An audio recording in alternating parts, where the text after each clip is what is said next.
Okay guys, we're back and I'm going to start to teach you how to use Flexmls search 1. And basically here is how to use your search function. Well, as I said, you go to search, quick search. Remember, this is your quick search that I recommend for you guys to use.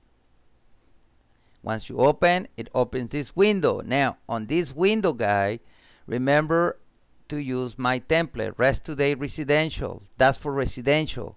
You want to look for rentals, go to 6, rentals. You want to look for land, go to 3. Okay, and you want to do for residential income, then go to 2, residential income.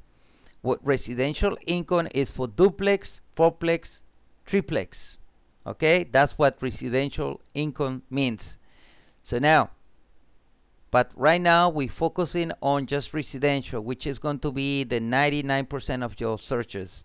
So click on my template, use, and now we are in the search window. Now make sure you see this number right here. This number is telling you the total of properties available. It could be from Miami to Orlando.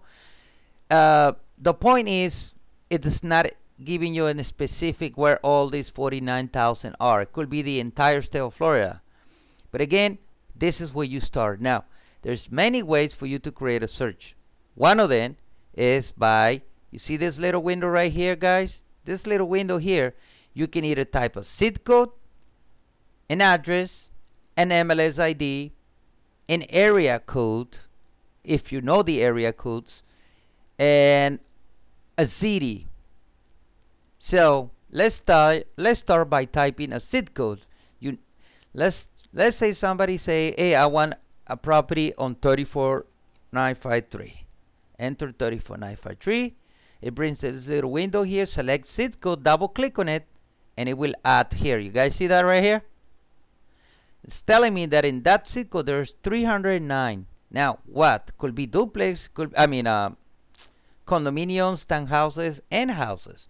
So now you want what? Single family homes. So go to type and select single family home detached. Click always outside so the page refresh. Alright, so now we have 304.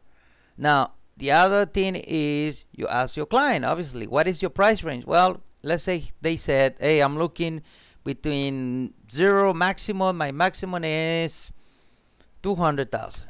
Okay.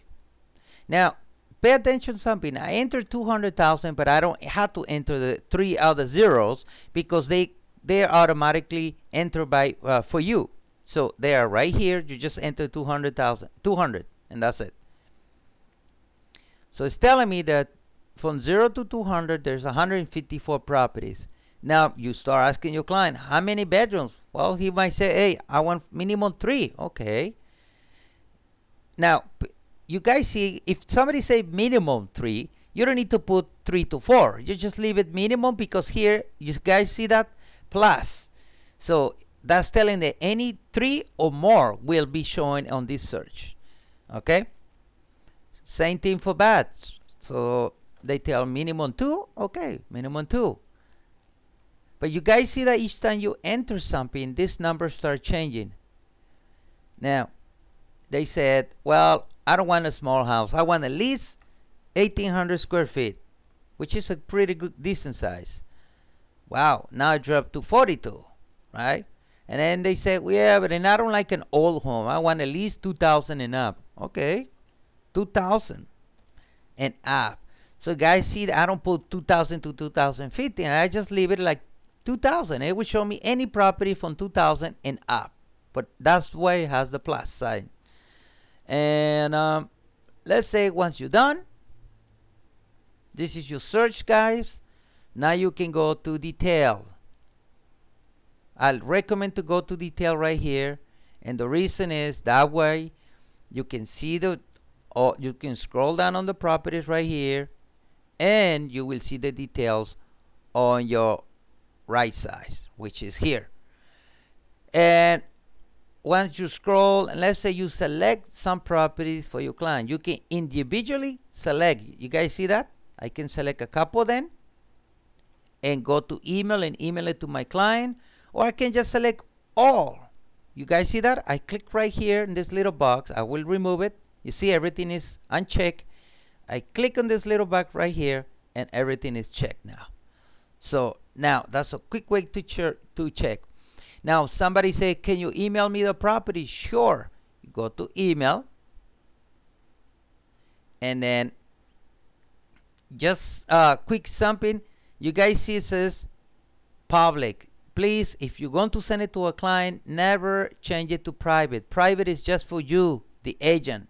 Leave it always public, and I will explain on another example how it looks like on the print search. Okay, and then you type it, the email. So let's say the client is Feliciano Higuera, and you know his email. Type the email. Now, I went too fast. If you already have it saved in your contacts, it will show here. You can just select your client. But for this case, I'm going to, if the client has never been there, so I'm going to type the email for the client. So it's going to be Feliciano's email. Right? And just write a subject. Properties for you. Hope you buy. Okay, and you can preview or you can just fire. I will just fire. I will send it, and that's it. Done. You guys did a search. You guys email the properties to your client. Now, guys, let me go back. You guys see this return, right? Click on return. Let's say you want to save this search because this client wants to continue receiving properties in that area. Save it. Click save. Save search. And then type the name. In this case, I will just to remember, I will put Feli 34953. So I remember there is 34953. And then I save. And it's now I can access this search next time, and I don't need to go back and start adding all these criterias right here because they already save. So this is a way for you to always get to use the save, because you don't have to come back. If you're going to be working with that client over and over and over, and he's looking only for properties in that area, this is the best way for you guys to avoid. And how do you access that? Well, you go back to home. Let's imagine it's the following day and you come back. You go to searches, save searches, and then look down here for Feli. You see save searches. Sometimes it shows us the first here, but I will just show you where it is here under save searches. Scroll down until you see Feli 34953. You can go to edit, and it brings you to the edit page. You see, guys, all the info that you save, all the criteria that you save for Feli is right here. You don't have to enter that again.